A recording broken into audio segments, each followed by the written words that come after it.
బీహార్ మాజీ ముఖ్యమంత్రి ఆర్జేడీ అధినేత లాలూ ప్రసాద్ ను సీబీఐ టార్గెట్ చేసింది. కొత్తగా హోటల్ టెండర్లలో అవకతవకలు జరిగాయని కేసు నమోదైంది.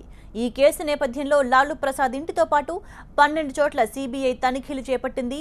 ఢిల్లీ, రాంచీ, పూరి, గుర్గావ్ ప్రాంతాల్లోని ఆస్తులపై దాడులు కొనసాగుతున్నాయి. అటు మాజీ ముఖ్యమంత్రి లాలూ ప్రసాద్ యాదవ్ భార్య రబ్రీదేవి, కుమారుడు తేజస్వి ఆస్తులపై కూడా సోదాలు జరుగుతున్నాయి.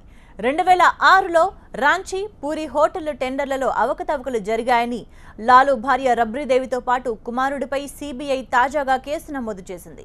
లాలూ కుమారుడు తేజస్వి యాదవ్ నితీష్ మంత్రివర్గంలో డిప్యూటీ సీఎంగా ఉన్నారు.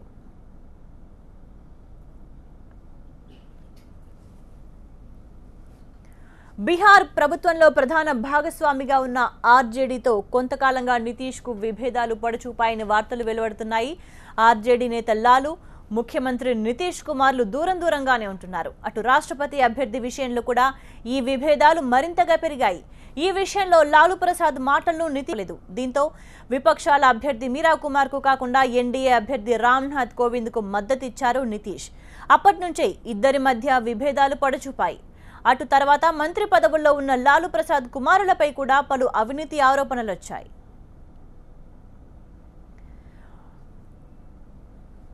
లాలూ ఫ్యామిలీతో మంచి పేరు కంటే చెడ్డ పేరే ఎక్కువ వస్తుందని భావించిన నితీష్ లాలూతో దూరంగానే ఉండాలని భావిస్తున్నారు. త్వరలో బీహార్లో రాజకీయ సంక్షోభం కూడా ఏర్పడొచ్చన్న సంకేతాలున్నాయి. ఇప్పటికే బీహార్ పరిస్థితిపై కేంద్రంలోని బీజేపీ కూడా ఓ కన్నేసి ఉంచింది. అక్కడి పరిస్థితులను తమకు అనుకూలంగా మలుచుకునేందుకు ప్రయత్నాలు జోరుగా చేస్తోంది. ఒకవేళ బీహార్ నితీష్ మధ్య సర్కార్ బంధం తెగిపోతే ఆ లోటును భర్తీ చేసేందుకు బీజేపీ రెడీగా ఉంది. వీటన్నింటికీ కూడా ఇప్పుడు జరుగుతున్న సీబీఐ దాడులతో బలం చేకూరుస్తుంది. సీబీఐతో పాటు కేసులు నమోదు చేయించిన ప్రభుత్వం లాలూని ఇరకాటంలో పెట్టేందుకు ప్రయత్నాలు జరుగుతున్నాయని తెలుస్తోంది.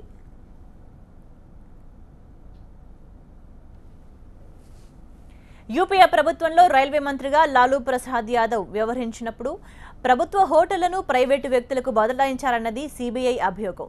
అందుకు ప్రతిఫలంగా లాలూ కుటుంబీకులకు పాట్నాలోని ఖరీదైన భూమిని అప్పగించారని CBI additional director Rakesh Asthana చెప్పారు. ఈ క్విడ్ ప్రోకో అవకతవకలకు సంబంధించి ఆయన కుటుంబంపైన, ఇతరులపైన సీబీఐ కేసు నమోదు చేసిందన్నారు Rakesh Asthana. On 5th of July 2017, CBI registered a case against the then Railway Minister Shri Lalu Prasad Yadav, his wife Srimati Rabri Devi. Between 2004 to 2014, a conspiracy was hatched in pursuance of which BNR hotels of Indian Railways located at Puri and Ranchi were first transferred to the IRCTC and later on for its operation, management and upkeep it was given on lease to a private firm, that is Mrs. Sujata Hotels Private Limited of Patna. Tender process was rigged, manipulated. A 3 acres land in western Patna was given to Messrs. Delight Marketing Company Private Limited, which is known to the family of Shri Lalu Prasad Yadav, at a very low cost, and subsequently between the period 2010 to 2014, this land was transferred to another company by name Mrs. Lara Projects, which is owned by the family members of Shri Lalu Prasad Yadav. This transfer also took place at a very low price, whereas the land was valued at 32 crores as per the circle rates prevalent at the relevant point of time. It was transferred for merely 65 lakhs to Lara Projects. This case was registered on 5th of July after conducting a preliminary inquiry.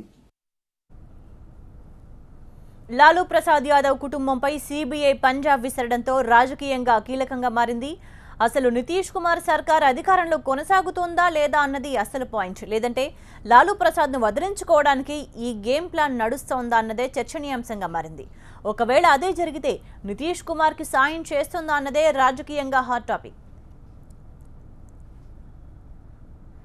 Nitish ప్రభుత్వంలో లాలూ ప్రసాద్ కొడుకు Tejaswi Yadav మంత్రిగాను deputy సీఎంగాను ఉన్నారు. లాలూ కుటుంబంపై CBI Punjab విసిరిన తర్వాత Lalu party ఈ ప్రభుత్వంలో కొనసాగుతుందా లేక బయటకొస్తుందా అన్నదే ఇప్పుడు కీలకంగా మారింది. లాలూ బయటకొచ్చినా నితీష్ ప్రభుత్వానికి ఢోకా ఉండదు, కానీ నష్టపోయేది మాత్రం లాలూ కుటుంబమే.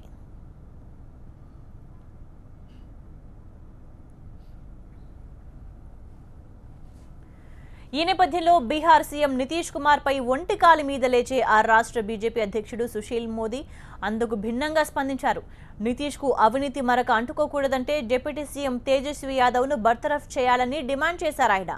ఒకవేళ సుశీల్ మోదీ చెప్పినట్టు తేజస్వి యాదవ్ ను బర్తరఫ్ చేస్తే నితీష్ ప్రభుత్వానికి ఆర్జేడీ మద్దతు ఉపసంహరించుకునే అవకాశం ఉంది. లాలూ పోయి బీజేపీ వస్తే నితీష్ సర్కార్కు ఢోకా ఉండదు. ఎందుకంటే బీహార్ అసెంబ్లీలో 243 మంది ఎమ్మెల్యేలున్నారు. ఇందులో మ్యాజిక్ ఫిగర్ 122 మంది. ప్రభుత్వంలో ఉన్న మహాకూటమిలో లాలూ నేతృత్వంలోని ఆర్జేడీకి 80 మంది, నితీష్ సారథ్యంలోని జేడీయూకి 71 మంది ఎమ్మెల్యేల బలం ఉంది. కాంగ్రెస్కి 27 మంది ఎమ్మెల్యేలున్నారు. అంటే అధికార పక్షానికి 178 మంది సభ్యుల మెజారిటీ ఉంది. ప్రతిపక్షంలోని బీజేపీకి 53 మంది సభ్యులు, ఎల్జేపీకి 2తో పాటు ఇతరుల పార్టీలకు చెందిన 10 మంది ఎమ్మెల్యేలున్నారు. ఆర్జేడీ మద్దతు ఉపసంహరించుకుంటే బీజేపీ నితీష్కి అండగా నిలుస్తుంది. అప్పుడు ఈ రెండు పార్టీల బలం 124 అవుతుంది. అంటే మ్యాజిక్ ఫిగర్ కన్నా ఎక్కువ అన్నమాట.